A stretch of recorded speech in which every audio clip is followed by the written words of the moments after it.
सभी को नमस्कार। आज हम पढ़ेंगे कबीर की साखियाँ। कबीरदास जी हिंदी साहित्य के भक्ति काल के महान संत कवि हैं। उनका जन्म सन 1398 ईस्वी में काशी में हुआ। उनके जन्म के बारे में अलग अलग किंवदंतियाँ हैं। कुछ लोग उनका जन्म नीमा नामक जुलाहा दंपत्ति के यहाँ मानते हैं, जो स्वयं निसंतान थे। उन्होंने ही उनका नाम कबीर रखा था। कबीर का अर्थ है महान। वास्तव में कबीरदास जी ने अपने नाम को सार्थक कर दिखाया। कबीरदास जी निरक्षर थे, अनपढ़ थे। वे अपनी वाणी को मौखिक उपदेश रूप में ही प्रकट करते थे। हमें आज कबीरदास जी की एक ही रचना प्राप्त होती है और वह है बीजक। कबीरदास जी की साखियों में कबीरदास जी कहते हैं उन्होंने साधु संतों की जाति की अपेक्षा उनके ज्ञान को अधिक महत्व दिया है। उनका ये मानना है कि साधु का ज्ञान जहाँ तलवार की भांति महत्वपूर्ण है, वहीं उसकी जाति तलवार की म्यान की भांति कोई महत्व नहीं रखती। जैसे तलवार तो महत्वपूर्ण है, लेकिन उसकी म्यान का कोई महत्व नहीं, उसी प्रकार जो सज्जन व्यक्ति होते हैं उनके ज्ञान का महत्व होता है, उनकी जाति का कोई महत्व नहीं होता।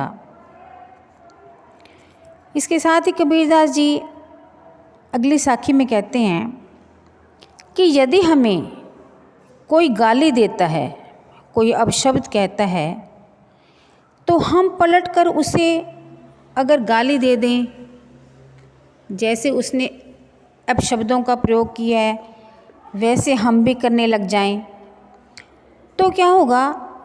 इससे गालियों की संख्या बढ़ती ही चली जाएगी, अर्थात बात कभी समाप्त नहीं होगी।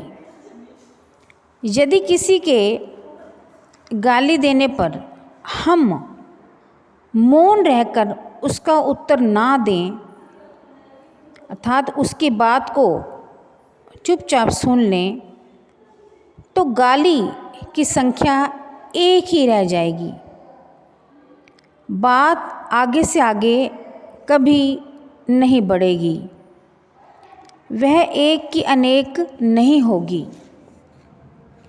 इसी प्रकार उनका मानना था कि प्रभु भक्ति का उल्लेख करते हुए वे एक साखी में कहते हैं कि जिस भक्त के ईश्वर स्मरण में माला उनके हाथ में फिरती रहती है, कि हाथ में तो माला है और जीभ उसके मुख में घूमती है उनका नाम लेकर, क्योंकि प्रभु का सिमरन कर रहा है, उनका नाम ले रहा है, लेकिन जो उसका मन है वो दसों दिशाओं में फिरता रहता है, अर्थात वो चंचल है, चंचल बना रहता है। उस भक्त द्वारा जो किया गया ईश्वर स्मरण है वह सच्चा नहीं होता। कबीरदास जी कहते हैं कि भक्त को आडंबर का त्याग कर देना चाहिए और अपने मन को वश में रखना चाहिए, तभी उसे ईश्वर की प्राप्ति हो सकती है। ऐसे ही अगली साखी में कबीरदास जी कहते हैं कि किसी चीज़ को भी छोटा मत समझें। पाँव के नीचे की घास को भी आप निर्बल या कमज़ोर ना समझें, क्योंकि यदि इसका तिनका हवा में उड़कर आपकी आँख में पड़ जाए तो वो कितना कष्टकारक होता है। अर्थात हमें समाज में निम्न वर्ग के लोग जो हैं, कमज़ोर और निर्धन लोगों की कभी भी उपेक्षा नहीं करनी चाहिए, क्योंकि अगर इन्हें शक्ति प्राप्त हो जाए तो ये दूसरे को हानि पहुंचा सकते हैं। इसी प्रकार अगली साखी में कबीरदास जी कहते हैं कि यदि व्यक्ति का मन शांत और निर्मल हो तो संसार में उसका कभी कोई शत्रु नहीं होता। इसलिए मनुष्य को चाहिए कि वह अपने अंदर के अहंकार को त्याग दे, क्योंकि अहंकार का त्याग करने से मनुष्य के स्वभाव में छल कपट नहीं रहता, उसका हृदय निर्मल और पवित्र बन जाता है।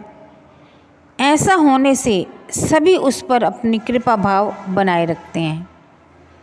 इस प्रकार कबीरदास जी ने अपनी साखियों में बहुत तरह से व्यक्ति को सीख देनी चाहिए, जिन पर चलकर व्यक्ति अपना जीवन सुखमय बना सकता है।